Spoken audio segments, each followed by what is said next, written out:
राधे राधे। आप सबने नाम सुना होगा करमा बाई का। सुना कि नहीं सुना? सुना होगा आपने करमा बुआ का। बहुत भगवान की भक्त थी ये करमा बुआ। करमा बाई जाट के यहाँ जन्म हुआ था। एक जाट जी थे। घटना है राजस्थान की। जाट की एक बेटी थी और वो जाट की बेटी, उनके जो पिताजी थे जाट जी, बड़ा भजन करते थे भगवान का। बहुत भगवान से बहुत प्रेम करते थे। भगवान के श्री चरणों में बहुत प्रेम था। उनको भोग लगाना, प्रसाद पवाना, पूजन करना, माला करना, ध्यान करना, ये सारी चीज़ें बड़े प्रेम से किया करते थे। एक पल के लिए भी भगवान को बिसारते नहीं थे जाट जी। अचानक जाट जी को एक काम आ गया, कहीं जाना पड़ा। उनके काम से उनको जाना पड़ा तो घर में अकेली उनकी बेटी बची घर में। तो पिताजी ने कहा बेटी मैं जा रहा हूँ, 4 दिन में लौटूंगा। तुम एक काम करना, हमारे जो ठाकुर जी हैं इनकी पूजा किया करना। जाट जी ने समझाया पूजा कैसे करना है।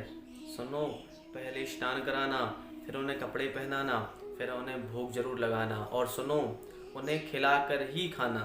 ये जाट जी ने कहा, उन्हें खिलाकर ही खाना। ठीक है। जाट की बेटी पिता की बात समझ गई कि खिलाकर ही खाना है। पिताजी चले गए। अब शाम भई तो वो भगवान को अपनी तरह सुलाती है, जैसे अपन को सोते हैं, तकिया लगाती है। और सुबह हुआ तो सबसे पहले नहाती है और पूजन करती है। कितनी साल होगी, 7-8 साल की थी। अच्छी नहाती है, ठाकुर जी की पूजन करती है, सामने बैठ जाती है, भगवान की स्नान कराती है, भगवान को कपड़े पहनाती है और जल्दी से भगवान के लिए, अच्छी छोटी सी थी देखो, उसमें कुछ बनता तो था नहीं 56 भोग बना सके, तो आज खींचड़ा बना करके ले आई। अब खींचड़ा लेकर के आई, ऊपर से घी डाल दिया उस पर और भगवान से कहती है कि ये भगवान पाओ, ये भगवान खाओ। भगवान, पिताजी ने कहा था खिलाकर ही खाना, तो उसे ये पता नहीं था कि भगवान कैसे खाते हैं। उसे ये लगा कि जैसे हम खाते हैं वैसे भगवान खाते होंगे। देखो, भक्ति सच्ची होनी चाहिए। भक्त जो होता है ना, वो भोला होता है। भक्त चतुर नहीं होता, भगवान दिमाग नहीं लगाता।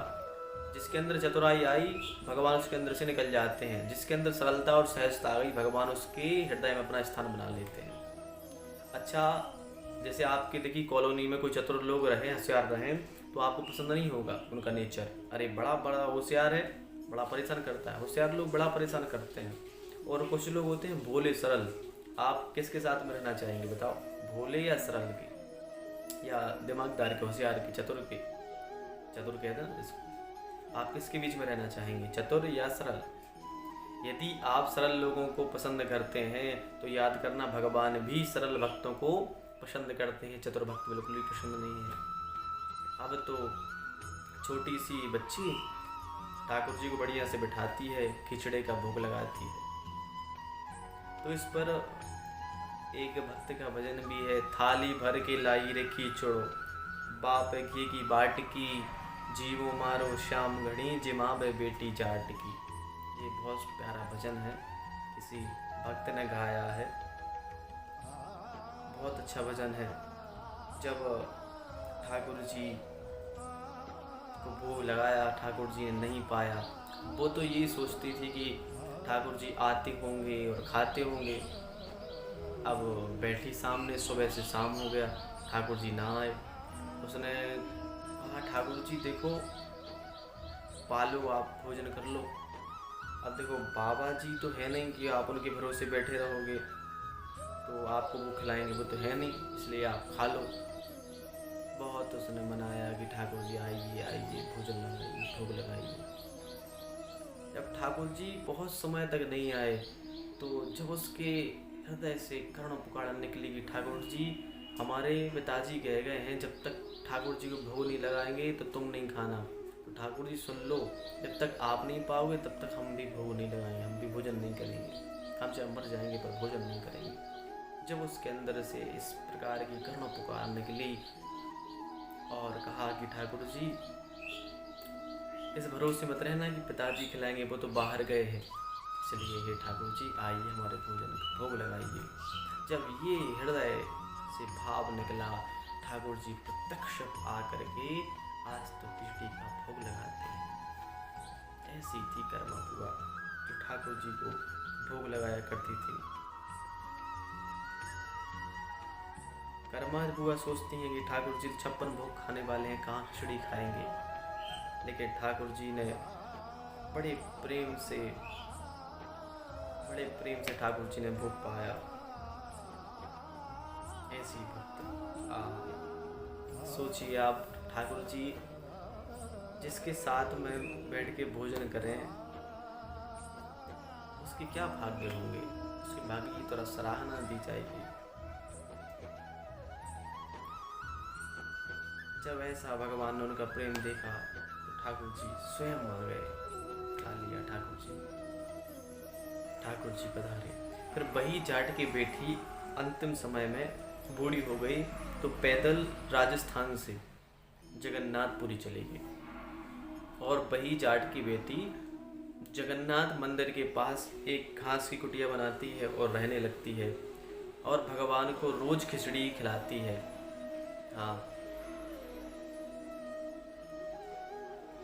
कि भक्ति हो तो कर्मा जैसी, सावरियो घर आवे गो, भक्ति भाव से पूर्ण होकर हरक हरक गुण गावे गो, साचो प्रेम प्रभु से हो तो, साचो प्रेम प्रभु से हो तो, मूरत बोले काठ की, जीमो हमारा श्याम घणी, जिमावे बेटी जाट की।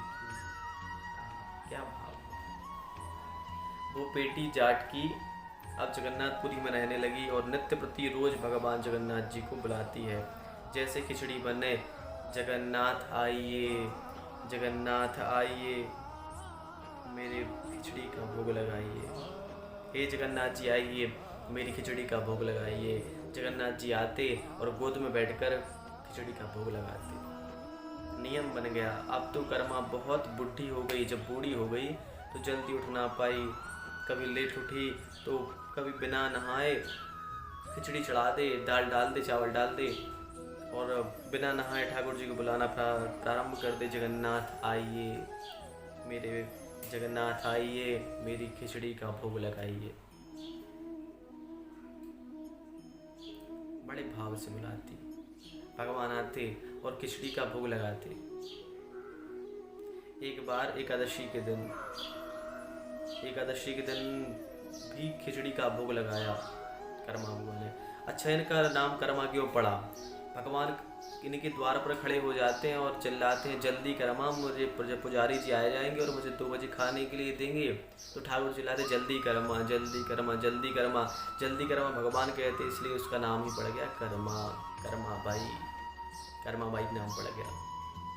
तो कर्मा बाई एक दिन जगन्नाथ जी को एकादशी के दिन चावल खिला दिए। हाँ, चावल जब खिलाई तो पुजारी, अच्छा, भगवान को गोद में बिठाकर कर्मा बुआ खिला रही थी। इतने में मंदिर में पुजारी ने ताली बजा दी, मंदिर खोल दिया। भगवान ने सोचा कि अभी पुजारी जी देखेंगे और गायब पाएंगे तो सोचेंगे चोरी हो गए। तो जगन्नाथ जी यहाँ से जल्दी भागे, खा तो रहे थे, पानी नहीं पी पाए और मुंह में खिचड़ी लगी रही, भागे सीधे। अब जब पुजारी जी ने दरवाजे खोले और देखा कि इनके मुंह पे एक दाना लगा है चावल का, तो सोचने लगी कि भाई एकादशी आज किसने भोग लगाया, ये चावल खिलाया। अब मंदिर तो लॉक था, अंदर कौन आया, किसने भोग लगाया? पूरे नगर में ढिंडोरा पीटा, किसने भोग लगाया आज? पुजारी जी निकल करके देखते हैं तो कर्मा बाई बर्तन धुल रही थी। कर्मा भाई अपने खाने के बाद बर्तन धुल रही थी। पुजारियों ने पूछा, क्यों तुमने भगवान को भोग लगाया? हाँ। पुजारियों ने कहा तू अंदर कैसे गई, मंदिर तो लॉक था। रमाबाई ने कहा मैं नहीं जाती अंदर, वो अंदर वाला मेरे पास आता है भोजन करने के लिए। पुजारी को लगा मजाक कर रही है। अच्छा, ज्ञानी को ना प्रेम समझ में नहीं आता। ज्ञानी ज्ञान से तो भरा होता है, पर वो भाव से और प्रेम से शून्य होता है। इसलिए ज्ञानी अपने ज्ञान के ढंग से बातें करते हैं और भक्त अपने भक्ति के ढंग से बात करते हैं। जबकि भगवान ज्ञान को महत्व नहीं देते, भगवान प्रेम को महत्व देते हैं।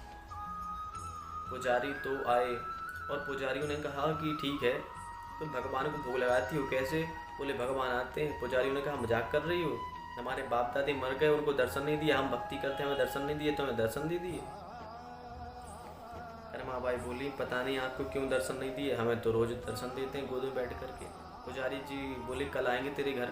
सारे पंडित पुजारी छिप गए कर्मा के घर कुटिया के पीछे।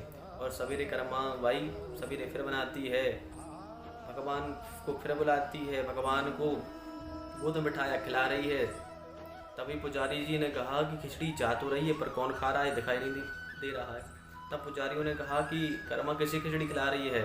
जगन्नाथ जी खा रहे थे। तो कर्मा ने कहा तुम्हें नहीं दिख रहा किस कौन खा रहा है? तो पुजारी जी ने कहा मुझे तो नहीं दिख रहा। तो भगवान से कर्मा बुआ बोली कि आप इनको नहीं दिख रहे क्या? बोले नहीं इनको नहीं दिख रहे हम। भगवान ने कहा कर्मा ये मेरे पुजारी जरूर हैं पर इनका प्रेम तेरे जैसा नहीं है, और जिसके भीतर तेरे जैसा प्रेम ना हो मैं उसे दिखाई नहीं पड़ता हूँ, मैं तुम्हें दिखता हूँ। जिनके भीतर तुम्हारे जैसी श्रद्धा, तुम्हारे जैसा विश्वास और तुम्हारे जैसा प्रेम, जिसके अंदर वो कर्मा बाई हाथ जुड़ कर कहने लगी यदि आपने दर्शन नहीं दिया तो ये सारे पंडित पुजारी मुझे झूठा साबित कर देंगे कि मुझे कहाँ दिखाई पड़े, इसलिए ये मुझे झूठा साबित ना कर दे, इसलिए आप इन्हें दर्शन दीजिए। जब जिद करी कर्मा बा ने तो भगवान ने सब पुजारियों को दर्शन दे दिया। कहा चलो लो आज भक्त की वजह से ज्ञानियों को भी दर्शन मिल जाए, लो। तो तब से आज तक, आज मतलब 2022, तब से आज तक रोज सुबह सुबह सबसे पहले कर्मा बाई की खिचड़ी का भोग लगता है जगन्नाथ जी को। हाँ, जगन्नाथ जी को पहला भोग किसका लगता है? कर्मा की खिचड़ी का। तो जगन्नाथ भगवान तो जाटों से कई सदियों पुराना संबंध है कर्मा बाई से। आज भी जाट की छोरी की पहली खिचड़ी ठाकुर जी खाते हैं, आज भी पहला भोग कर्मा बुआ का लगता है। तो भगवान ये नहीं देखते कि तुम्हारी जात क्या है, भगवान ये नहीं देखते कि तुम्हारा कुल कितना ऊंचा है कितना नीचा है, भगवान ये नहीं देखते तुम कितने सुंदर कितने गोरे कितने काले हो, भगवान ये नहीं देखते कि तुम्हें हिंदी आती कि संस्कृत आती है इंग्लिश। भगवान ये देखते हैं कि मेरा भक्त मुझसे प्रेम कितना करता है। बस प्रेम, बस राम ही केवल प्रेम प्यारा, जान ले जो जान नहीं हारा। कोई फॉर्मेलिटी नहीं चाहिए। भगवान प्रेम के भूखे हैं, प्रेम ही एक सार है। प्रेम है तो सब कुछ है, प्रेम नहीं तो ये सारी पूजा बेकार है। यदि प्रेम नहीं है तो पत्नी ने पति को 56 भोग खिला दिए, पत्नी ने पति के सारे कपड़े साफ कर दिए, प्रेस करके दे दिए, पति ने पति के सब कुछ दे दिया, परंतु पत्नी ने प्रेम नहीं दिया, हाँ तो सब बेकार है। पति ने पत्नी को सारी सैलरी दे दी, पति ने पत्नी को सब कुछ दे दिया, परंतु पति पत्नी से प्रेम नहीं करता, तो बताओ प्रेम के बिना सब कुछ देना बेकार है। पति पूरी प्रॉपर्टी पत्नी को दे दे पर कह दे वो सब तो दूंगा पर प्रेम नहीं दूंगा, हाँ पर कैसे चलेगा? सब दूंगा पर प्रेम नहीं दूंगा, तो आपको पसंद है? बताइए। आपका पति आपको प्रेम ना करे, बाकी धन दौलत दे दे, क्या काम करे? बोलो, कुछ काम करे। एक सच्ची पत्नी को, एक सच्ची पतिव्रता नारी को पति से धन की नहीं प्रेम की कामना होती है। उसी प्रकार भगवान को भक्त से धन की नहीं अपितु प्रेम की कामना होती है। मेरा भक्त बस प्रेम करे मुझे, राम ही केवल प्रेम प्यारा, बस प्रेम चाहिए। ऐसे हैं भगवान, प्रेम के भूखे हैं। जिस दिन कर्मा बुआ इस धराधाम को छोड़ करके गई, ठाकुर जी आज रो रहे हैं, नेत्रों से आंसू बह रहे ठाकुर जी। किसी ने कहा अरे वो तो आपकी धाम गई, आपने तो बुलाया है, फिर क्यों रो रहे हो? भगवान कहते हैं क्या बताएं, मैंने बुलाया तो अपने धाम पर है, पर मैं इसलिए रो रहा हूँ कि आज के बाद मुझे ऐसे भक्त देखने को नहीं मिले, इसलिए मैं रो रहा हूँ। इसलिए भगवान अपने भक्तों को जल्द ऊपर बुला लेते हैं।